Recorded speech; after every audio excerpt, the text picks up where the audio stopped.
ونستغفره ونعوذ بالله من شرور أنفسنا ومن سيئات أعمالنا من يهده الله فلا مضل له ومن يضلله فلا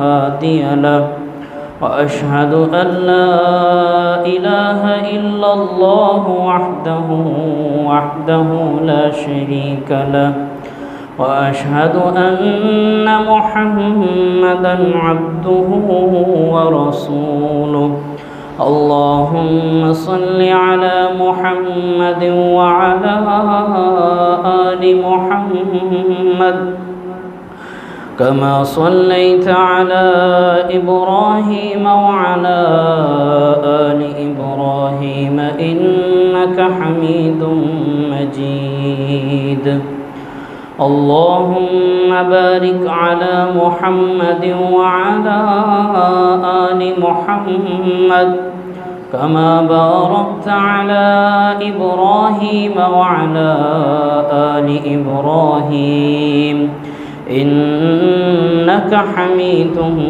مجيد يا أيها الذين آمنوا اتقوا الله حق تقاته ولا تموتن إلا وأنتم مسلمون يا أيها الناس اتقوا ربكم الذي خلقكم من نفس واحدة وخلق منها زوجها وبث منهما رجالا كثيرا ونساء واتقوا الله الذي تساءلون به والأرحام إن الله كان عليكم رقيبا يا أيها الذين آمنوا اتقوا الله وقولوا قولا